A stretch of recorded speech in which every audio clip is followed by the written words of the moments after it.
Hello दोस्तों, आज मैं फिर क्लास 10th लेसन 12 की वीडियो एक बार फिर लेके आया हूँ।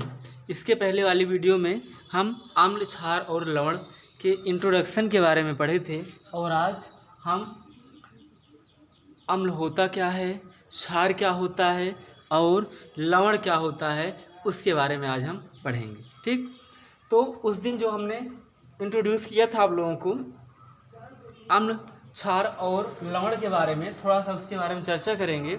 हमने बताया था कि अम्ल को पहचानने का एक इंडिकेटर होता है जिसे हम सूचक कहते हैं। क्या कहते हैं? सूचक कहते हैं। तो सूचक जो होता है वो भी कई प्रकार का होता है। मैंने बताया था प्राकृतिक सूचक होता है और कृत्रिम सूचक होता है। ठीक, प्राकृतिक सूचक होता है और कृत्रिम सूचक होता है। तो कृत्रिम सूचक होता है। ठीक, तो प्राकृतिक सूचक की बात ये कर रहे हैं हम। तो इसमें मैंने बताया था कि एक होता है लिटमस पेपर। ठीक, लिटमस पेपर। और लिटमस पेपर जो होता है ये लाइकेन से प्राप्त किया जाता है, लाइकेन नामक पौधे से। और लाइकेन आप लोग जानते होंगे, अगर नहीं जानते हो तो लाइकेन जो है एक प्रकार का शैवाल होता है। क्या होता है? शैवाल होता है जो कि थैलोफाइटा समूह से प्राप्त नामक पौधे, थैलोफाइटा समूह का एक पौधा होता है, उसी से प्राप्त किया जाता है। ठीक, लिटमस पेपर के अतिरिक्त जो होता है हल्दी होता है और लाल पत्ता गोभी होता है। तो इसी प्रकार कई जो होते हैं प्राकृतिक सूचक होते हैं। इसके पहले वाली वीडियो में हम वहाँ पर लिखवा चुके हैं एग्जाम्पल में। और कृत्रिम सूचक की बात करते हैं तो कृत्रिम सूचक में मेथिल ऑरेंज हो गया है ना, और फिनाप्थेलिन हो गया, ये सब होते हैं कृत्रिम सूचक। तो थोड़ा सा हम देखेंगे कि कृत्रिम सूचक और प्राकृतिक सूचक का को जो होता है वो अम्ल और क्षार पर कौन सा कलर देता है। ठीक, तो एक ऐसे छोटा सा बनाएंगे ग्राफ। ठीक, यहाँ पर हम लिखेंगे पहला लिटमस पेपर, है ना, लिटमस पेपर, लिटमस लिख दिए, है ना। और लिटमस जो होता है नीले, लिटमस पेपर की बात करते हैं तो लिटमस का जो प्रभाव होता है नीले लिटमस को लाल कर देता है। लिटमस के प्रभाव की बात करेंगे, लिटमस का प्रभाव, ठीक, तो ये नीले लिटमस को क्या कर देता है? लाल कर देता है। ठीक, और लाल ये अम्ल की क्वालिटी होती है इसकी। अम्ल जो होता है नीले लिटमस को लाल कर देता है। और क्षार की बात करते हैं तो क्षार जो होता है, क्षार लाल लिटमस को क्या कर देता है? लाल को नीला कर देता है, अपोजिट करता है, लाल को नीले कलर में कर देता है। ठीक, अब यहाँ पर और जो है मेथिल ऑरेंज की बात करते हैं। मेथिल ऑरेंज का क्या प्रभाव है? मेथिल ऑरेंज, ठीक, मेथिल ऑरेंज के प्रभाव की बात करते हैं। मेथिल ऑरेंज अम्लीय माध्यम में जो होता है लाल रंग का हो जाता है। किस रंग का हो जाता है? लाल रंग का हो जाता है। और क्षार जो होता है वह पीले रंग का हो जाता है। क्षार जो है पीले रंग का हो जाता है। ये मेथिल ऑरेंज की क्वालिटी होती है। मेथिल ऑरेंज अम्लीय विलयन में क्या होता है? लाल हो जाता है, और क्षारीय में क्या होता है? पीले कलर का हो जाता है। अब तीसरा आता है फिनाप्थेलिन। ठीक है, फिनाप्थेलिन कहते हैं उसे,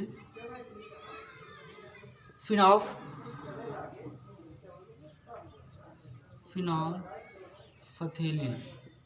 ठीक, फिनोल्फथेलिन कहते हैं। फिनोल्फथेलिन का जो प्रभाव होता है यह अम्ल में रंगहीन होता है, कोई प्रभाव नहीं पड़ता, रंगहीन। और क्षार में जो होता है गुलाबी रंग का हो जाता है। क्षार में जो होता है गुलाबी रंग का हो जाता है। ये तीनों थोड़ा सा इम्पोर्टेंट है, इसको आप लोग याद कर लेना। ठीक, लिटमस पेपर जो होता है ना, अम्लीय का जो प्रभाव होता है अम्लीय विलयन में नीला लिटमस पेपर लाल कलर का हो जाता है, और लाल लिटमस पेपर जो होता है नीले कलर का हो जाता है ना। मेथिल ऑरेंज जो होता है लाल कर, अम्लीय विलयन में क्या हो जाता है? लाल, और क्षारीय में क्या हो जाता है? पीले कलर का हो जाता है ना। तो थोड़ा इस चीज़ को आप लोग ध्यान से पढ़ लेना। अब इसके बाद हम चलते हैं कि एसिड, अम्ल होता क्या है। अम्ल की डिफिनीशन पढ़ेंगे और अम्ल की प्रॉपर्टी भी पढ़ेंगे कि अम्ल किसी यौगिक के साथ कौन सा प्रोडक्ट देता है। ठीक, तो अम्ल के बारे में हम थोड़ी सी बात करेंगे। अम्ल की इंग्लिश जो होती है एसिड है ना, सब लोग जानते हैं, लेकिन एसिड इसका नाम पड़ा कैसे, है ना, एसिड देने की आवश्यकता क्यों पड़ी, एसिड ही मीन्स क्यों अम्ल होता है। तो ये जो जानते हैं आप लोग लैटिन वर्ड्स है ना, सारे वर्ड, सारे जो नामकरण किए जाते हैं अधिकतर लैटिन वर्ड से ही किए जाते हैं। तो अम्ल जो होता है एसिडस है ना, अम्ल है ना, अम्ल को क्या कहते हैं, एसिड है ना। तो अम्ल जो होता है लैटिन वर्ड, अम्ल लैटिन वर्ड, अम्ल लैटिन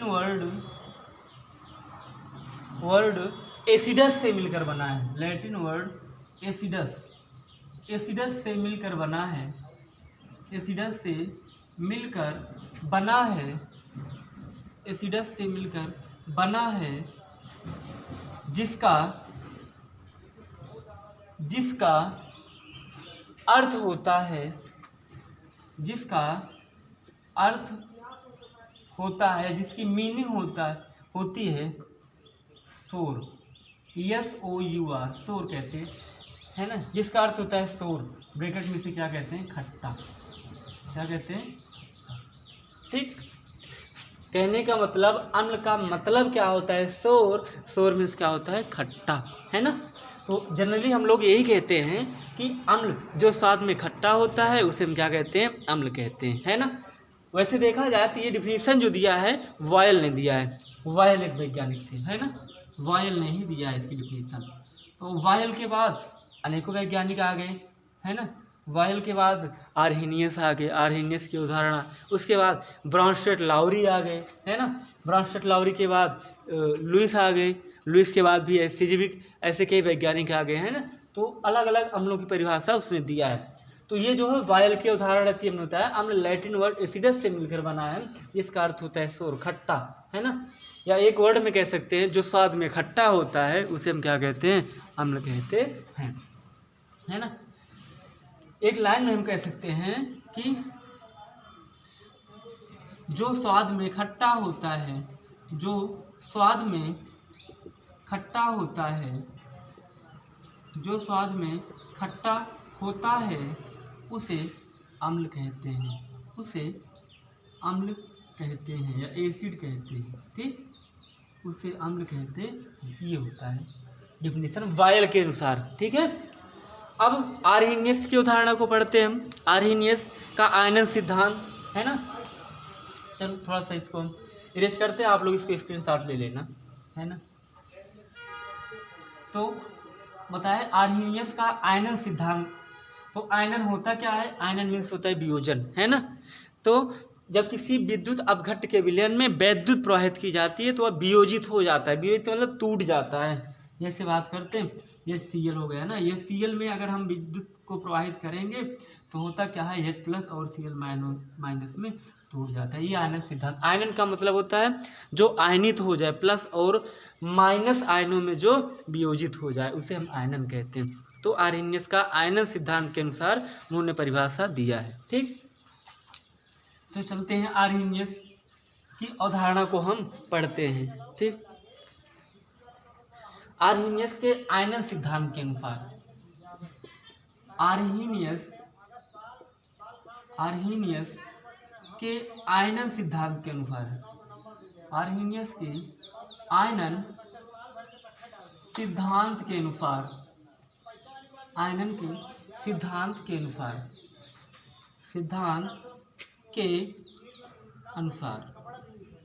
ठीक, ये डिफिनीशन आप लोग अधिकतर जानते होंगे कि वे पदार्थ जो जल में घोलने पर H+ आयनों में टूट जाते हैं वे अम्ल कहलाते हैं, है ना। तो आप लोगों ने पढ़ा होगा कि अगर हम मान लीजिए Cl हो गया, ये Cl को जल में घोल दिए, है ना, जल में यदि हम इसे घोल दिए तो H+ और Cl- आयनों में वियोजित हो जाता है। ऐसे AQ लिखते हैं हम लोग। AQ का मतलब होता है एक्वस सोल्यूशन, है ना, जल में जो मात्रा होती है। अब ध्यान देना यहाँ पर कि अगर इसको हमने जल में घोल दिया तो H+ और Cl- आयन में टूट गया, लेकिन ये H+ जो होता है इतना गतिशील अवस्था में होता है, ये टिकेगा नहीं, तुरंत ये क्या करेगा, जल से अपक्रिया कर लेगा, और जल से अपक्रिया करके क्या बनाए, हाइड्रोनियम आयन बनाएगा, यह 3O+ बना लेगा। देख रहे हो ना, यहाँ पर 2 हाइड्रोजन और एक 3 हाइड्रोजन हो जाएगा, +4 इस पर ऐड हो जाएगा, है ना। ये तुरंत मूवमेंट करता है, अगर इसकी मूवमेंट ना हो तो अम्ल में क्या होता है, अम्ल जो होता है वैद्युत अपघट्ट की तरह कार्य करता है, इलेक्ट्रोलाइट जो होता है ना। जैसे आप जानते होंगे H2SO4 जो होता है, H2SO4 तेजाब कहते हैं इसे, है ना, तेजाब कहते हैं। अम्ल भी कई प्रकार का होता है, एक प्रबल होता है, एक दुर्बल होता है। जो हम लोग बैटरी में अम्ल यूज करते हैं वो दुर्बल अम्ल होता है ना, तनु अम्ल जिसे कहते हैं। उसमें क्या होता है कि जल की मात्रा बहुत ज़्यादा होती है और H2SO4 की मात्रा कम होती है, क्योंकि अगर सांद्र रहेगा, सांद्र मीन्स कंसंट्रेशन, ठीक। सांद्र का मतलब होता है कि जैसे 100% अभी कोई विलयन ले लें हम, तो उसमें क्या होगा कि H2SO4 की मात्रा ज़्यादा, मान लीजिए 90% हो गया, और जल की मात्रा 10%, है ना, जल की मात्रा 10%, तो ये 100 जाके बनेगा टोटल, तो ये सांद्र विलयन कहलाएगा। और तन की बात करते हैं तो ऐसा विलयन जिसमें क्या होता है कि जल की मात्रा ज़्यादा, मान लीजिए 90% जल हो गया और 10% H2SO4 विलयन हो गया, है ना, तो ये होगा तन विलयन कहलाता है। तो जब 90% जल है, 10% H2SO4 है, तो उसका कोई प्रभाव ही नहीं पड़ेगा, है ना। और हम लोग उसको ठीक यूज फ्लैश लाइट, चलो ठीक है। ये क्या थी, आर्हीनियस का आयनन सिद्धांत था, ठीक। आप लोग इसको लिख सकते हैं, इसकी डिफिनीशन क्या होती है, आप लोग इसको लिखिए कि अम्ल वे पदार्थ जो जलीय विलयन में H+ आयन देते हैं, या ऐसे कह सकते हैं वे पदार्थ जो जलीय विलयन में H+ आयन देते हैं, जो जलीय विलयन में H+ आयन देते हैं, H+ आयन देते हैं, अम्ल कहलाते हैं,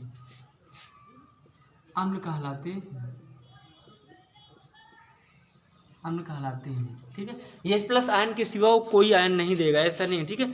हाँ, तो उसे हम क्या कहते हैं, मीन्स कहने का मतलब आयन देगा, माइनस आयन देगा, लेकिन कोई धनायन नहीं देगा, सिर्फ H+ का ही धनायन रहेगा उसमें, बाकी ऋणात्मक तो रहेगा। जब H निकलता है तो माइनस भी निकलेगा उसमें, है ना। एग्जाम्पल के तौर पर हम लिखते हैं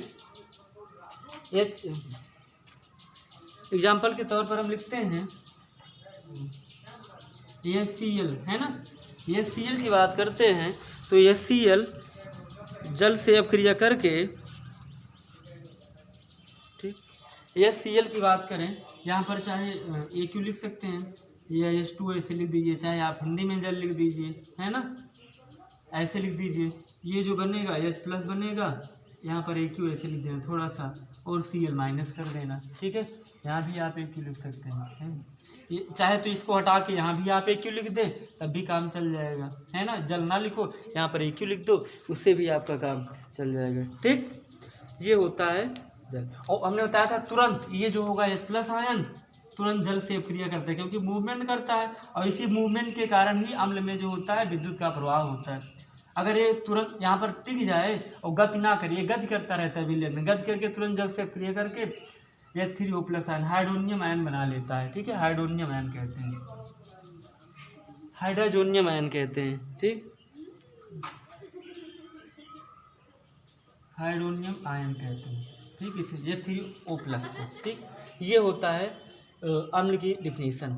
तो इसी तरह अम्ल की बात करते हैं, अम्ल भी कई प्रकार का होता है, हमने बताया प्रबल अम्ल होता है, दुर्बल अम्ल होता है ना।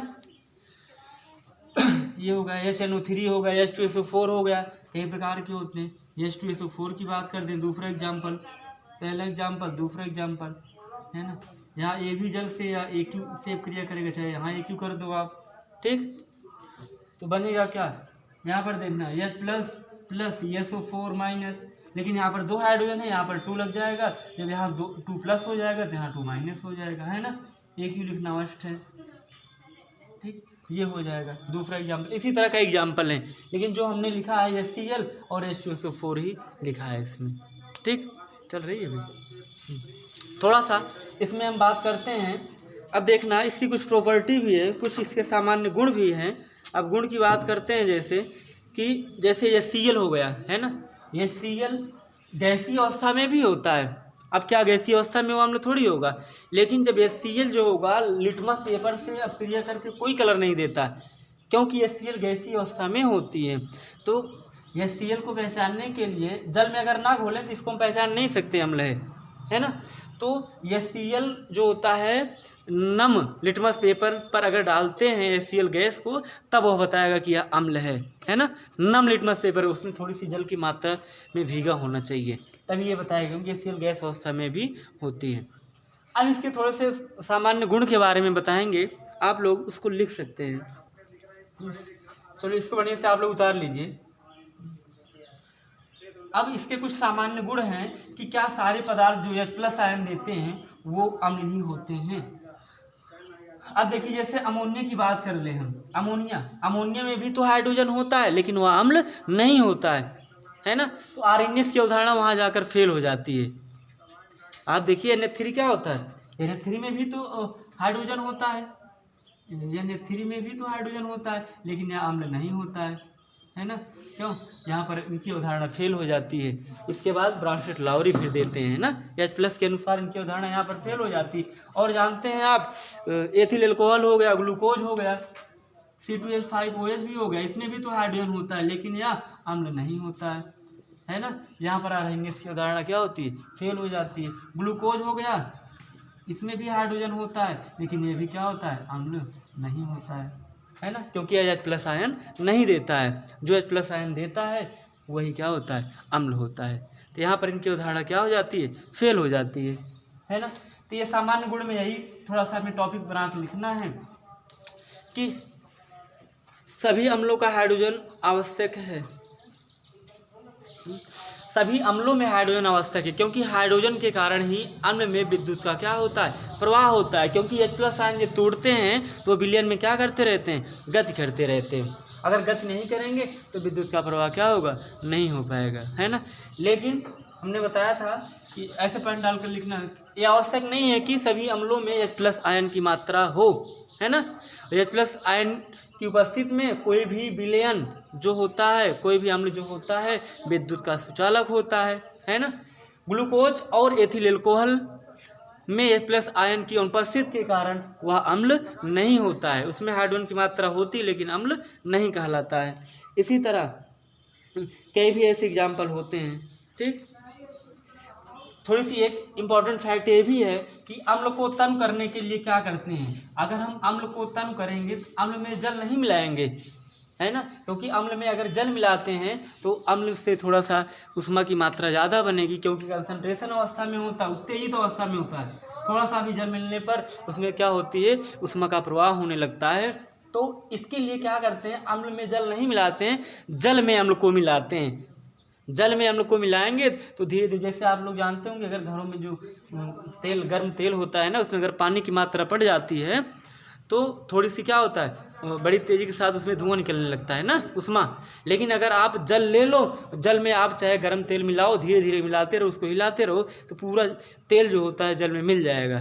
तो इसी तरह अम्ल में जल नहीं मिला सकते, लेकिन जल में अम्ल को हम मिलाकर तन बना सकते हैं। ये कुछ प्रॉपर्टी है ना। अब इसके बाद हम अम्ल के कुछ गुण के बारे में, रासायनिक गुणधर्म के बारे में बात करेंगे, और इसके कुछ PDF हम आप लोगों की, है ना, PDF भी हम प्रोवाइड करवा देंगे। PDF के माध्यम से देख लेना, लिखने वाला जो काम होगा, है ना। अब इसके रासायनिक गुणधर्म के बारे में बात करेंगे कि अम्ल जो होता है किसी धातुओं से अपक्रिया करके क्या बना देता है, धातु कार्बोनेटों से अपक्रिया करके क्या बनाता है ना।